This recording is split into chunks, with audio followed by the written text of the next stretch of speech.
A cidade de Santos teve um importante papel para a história do Brasil no início da colonização portuguesa. Seu protagonismo voltaria com o ciclo do café, e é isso que veremos neste episódio.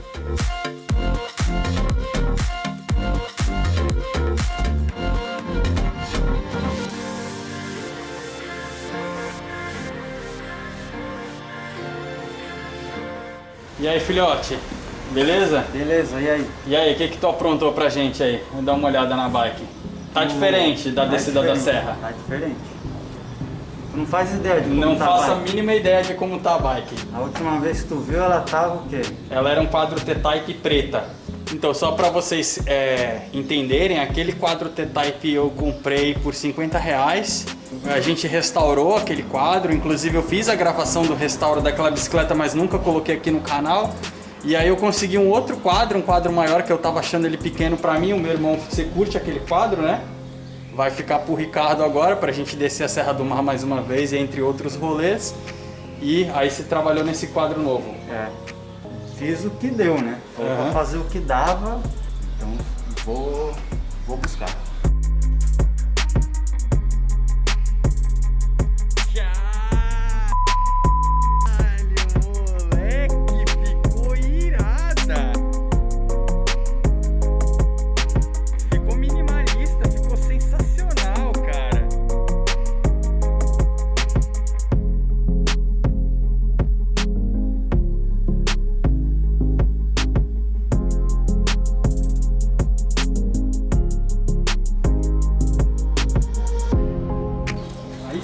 Cara, agora sim tá.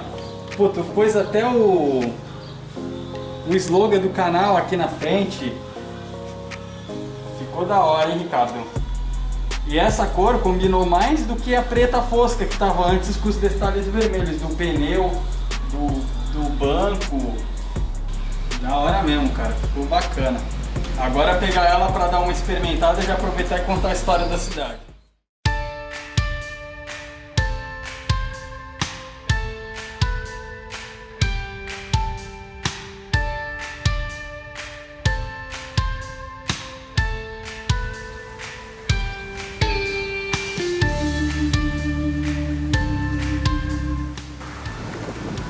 Fala pessoal, tudo bem? Eu sou Rafael da Silva, historiador, e hoje pedalando na cidade de Santos junto com o meu irmão aqui. Ele tá indo com a Eleonor, com a bicicleta consagrada dele do Pedal Anchieta. E a ideia de hoje é falar um pouquinho sobre a história de Santos. Segundo o site da Prefeitura Municipal de Santos, existem na cidade cerca de 58 quilômetros de ciclovia. É uma cidade plana e com distâncias relativamente curtas, o que facilita o uso da bicicleta. Esse cenário é ideal para uma volta e falar um pouco da história da cidade. Ainda segundo o site da Prefeitura, o Porto de Santos hoje tem cerca de 13 quilômetros de extensão, além da margem situada no município do Guarujá, em Vicente de Carvalho, e é responsável por 26% da balança comercial do país. O início de sua modernização começou pelo Valongo, e é para lá que nós vamos.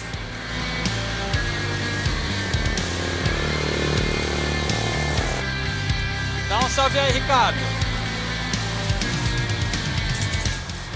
A ideia do vídeo de hoje é mostrar para vocês como a cultura do café mudou a paisagem aqui da cidade de Santos, e é por isso que essa aventura começa no Porto de Santos. O Porto de Santos não era assim, muito longe disso, eram apenas trapiches. E com a chegada do café, a gente tem a inauguração dos primeiros metros de Cais Santista, e aí a gente vai ter a expansão dele até o tamanho atual do Porto de Santos. Aqui hoje onde está o terminal de passageiro aqui, era o terminal frigorífico. É conhecido até hoje como local de atracação frigorífico. Mas na verdade agora é o terminal de passageiro, ali onde o pessoal dispensa as bagagens agora.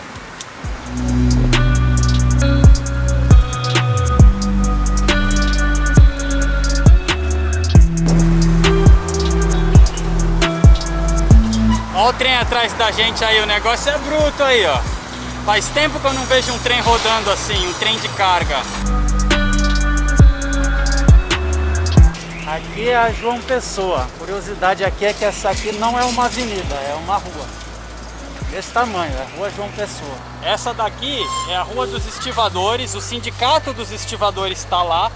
E Santos tem muita história em relação a isso. Santos tem um histórico de protagonismo em manifestações e reivindicações trabalhadores ligadas ao Porto de Santos. A greve de 1917, por exemplo, ou a gente teve também um movimento muito forte aqui em 1922.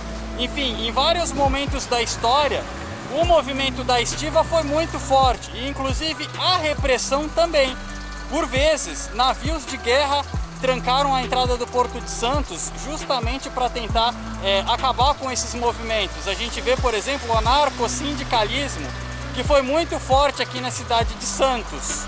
O anarcossindicalismo era muito bem organizado em Santos e São Paulo. Os trabalhadores sabiam que parar o porto significava parar o país. Foi no movimento anarcossindicalista que surgiu reivindicações de jornada de trabalho de 8 horas, por exemplo. Além das lutas e causas operárias, os movimentos se organizavam em prol de questões sociais, como educação, escolas operárias, teatros, palestras, bibliotecas e muito mais. Esses movimentos eram prontamente combatidos pelas autoridades e, por vezes, o Porto de Santos contou com a presença de policiais e militares para conter os movimentos. Desde o final do século XIX até a greve geral de 1917, foram diversas paralisações promovidas pelos trabalhadores.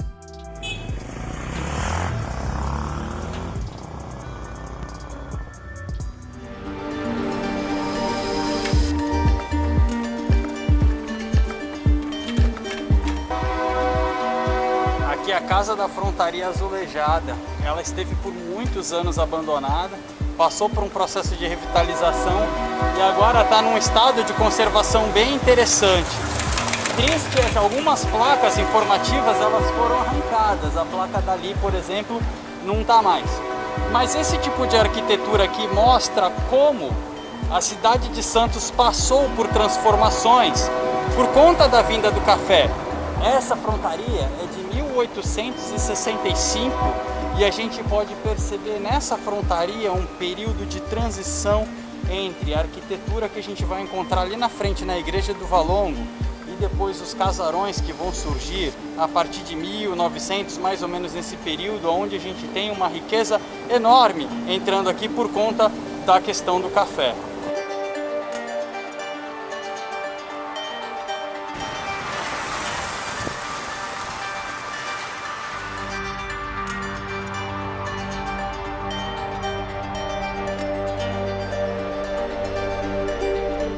Agora a gente está aqui na frente do santuário Santo Antônio do Valongo, mais conhecida como Igreja do Valongo. Do ponto de vista histórico, esse é um dos lugares mais interessantes da cidade de Santos, porque a gente tem aqui uma arquitetura do século 17, 1640, isso representa o Brasil colonial, uma outra temporalidade, e depois a gente vai ter a chegada aí da linha férrea, né, no final do século 19, representada ali pela estação de trem que vai fazer a ligação entre Santos e Jundiaí, passando pelo sistema da funicular de Paranapiacaba, e por conta da riqueza que o café vai trazer e por conta desse modal ferroviário, a gente vai ter a reformulação desses espaços, principalmente com casarões como esse aqui atrás de mim, que hoje é o Museu do Pelé. E tem um personagem na história de Santos muito interessante que ajuda a gente a entender essas mudanças, que é o Benedito Calixto. Um dos seus quadros ele pinta aqui e dá para ver em seus quadros que a gente tinha um pequeno riacho passando aqui, provavelmente ele ainda passe, mas ele está encanado agora, né? E não existia essa estação aqui atrás de mim, então as embarcações ficavam atracadas aqui. Então veja só, com a modernização do Porto de Santos e com a inauguração dos primeiros metros de Cais Santista, que vai acontecer logo ali na frente, como que esse espaço foi transformado. Benedito Calixto de Jesus nasceu em Itanhaém em 1853 e foi um dos principais pintores do Brasil. Sua importância histórica para a região chega a ser difícil de mensurar, pois foi através de suas pinturas que registrou o cotidiano de Santos em franco processo de transição de uma pacata cidade para um porto moderno e uma cidade saneada movimentada. Além disso, Benedito Calixto se dedicou a estudos históricos sobre a capitania de São Vicente com publicações e coleções de mapas. Vide o episódio sobre a Fortalezinha da série Costa dos Fortes, por exemplo. Então a gente chegou aqui na estação de trem. Essa estação ligava Santos a Jundiaí. Hoje funciona a Secretaria de Turismo, mas é ela, digamos assim, junto com a cultura do café, que vai proporcionar todas essas mudanças que a gente tem no Porto de Santos. E logo atrás de mim aqui, nesse trecho do Valongo, né, a gente vai ter a inauguração dos primeiros metros do Cais Santista. E isso a gente consegue entender muito bem através das obras de Benedito Calixto. Por isso que eu acho que a gente deveria dar um pulo lá na Pinacoteca Benedito Calixto.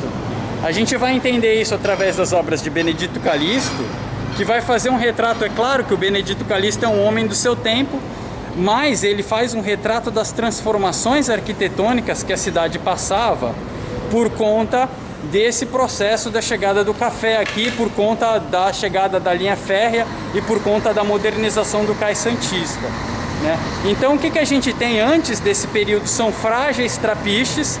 Na medida em que o café avança pelo Vale do Paraíba e chega no Oeste Paulista, ele precisa encontrar um porto de escoamento mais rápido, mais dinâmico. Antes o escoamento era feito pelo Rio de Janeiro, né? E daí então a necessidade de você encontrar uma alternativa, e essa alternativa é o Porto de Santos. É claro que isso vai ter um impacto profundo em toda a região da Baixada Santista. A cidade de Santos era o que hoje a gente conhece como centro. Até hoje o santista fala que vai à cidade quando ele se refere na verdade ao centro, né? E aí as regiões ao entorno, até 1913, por exemplo, eram consideradas regiões rurais. E aí essa cidade então vai começar a se expandir para essas regiões. Em 1913, a Prefeitura de Santos realizou um recenseamento populacional minucioso. Ao final do documento, existe um mapa mostrando as regiões rurais da cidade que estavam em franca expansão. Eram os bairros do Campo Grande, Marapé, Sabuó, Gonzaga e assim por diante. Nestas regiões, era comum a presença de imigrantes japoneses, portugueses e espanhóis, vivendo em chácaras, responsáveis por abastecer a cidade com gêneros alimentícios. E a gente tem um problema seríssimo aqui na cidade de Santos, que seria a questão da água, né? A questão da água sempre foi um problema sério aqui. As fontes e as bicas do período colonial e do período imperial, por exemplo, elas eram complicadíssimas, eram contaminadas. E você também tem uma região ilha, né? Você tem uma ilha e você tem uma região ao nível do mar, então proporcionava muitas doenças aqui. Santos foi conhecido como Porto da Morte. Então, junto com a modernização do Porto de Santos, teve que chegar também um projeto de saneamento básico. E é aí que vai entrar outro personagem na história de Santos, Saturnino de Brito. Saturnino de Brito nasceu em 1864, formou-se como engenheiro civil na Escola Politécnica do Rio de Janeiro e foi responsável por projetos de sanitarismo, sendo Santos um dos mais desafiadores deles. Em Santos, Saturnino projetou a divisão das águas fluviais e pluviais da rede de esgoto, que recebeu coletores específicos para serem bombeados até o Canto do Forte, no atual município de Praia Grande, passando pela Ponte Pêncil, instalada lá especificamente para este propósito. Em seguida, para resolver os constantes problemas de enchentes e consequentes epidemias, projetou os canais de Santos, tão emblemáticos para a identidade da cidade.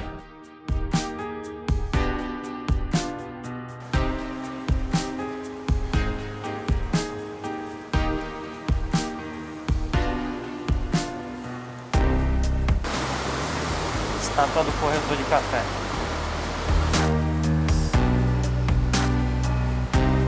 Bolsa de café. Aqui aconteciam os pregões, os leilões para a venda do café, né? O Coffee of Santos. Esse café ele era exportado principalmente para os Estados Unidos.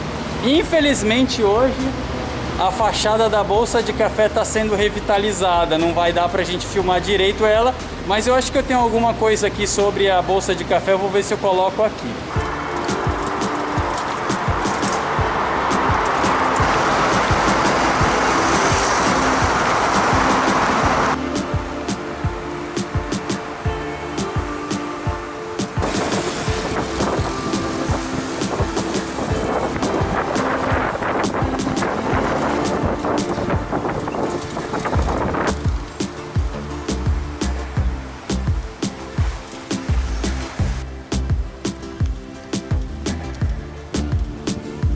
Então galera, eu sou de Santos, eu sou natural de Santos. Isso é sempre uma nostalgia pedalar por aqui, porque eu cresci pedalando por aqui. E o legal de Santos é que o projeto de Saturnino de Brito previa 6 canais. A gente tem 7 canais na cidade, porque o 7º canal foi incluído depois. Mas aí o santista, ele se identifica pelo canal. E por exemplo, eu cresci no canal 2. Aqui eu tô na Pinheiro Machado, quem tá desse meu lado direito aqui é do canal 1 e assim por diante.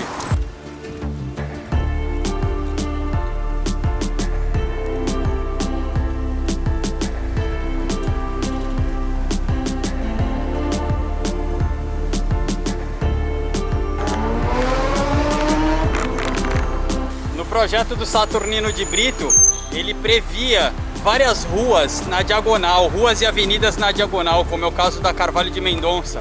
Um desses casos também é aqui a Marechal Deodoro, por onde a gente está passando agora.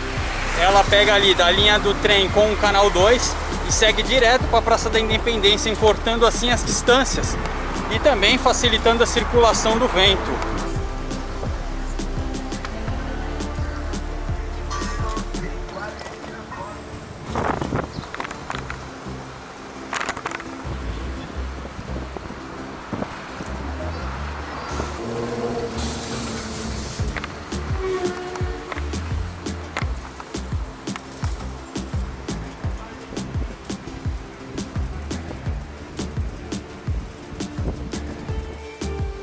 É isso aí, pessoal, mais um rolê concluído com sucesso.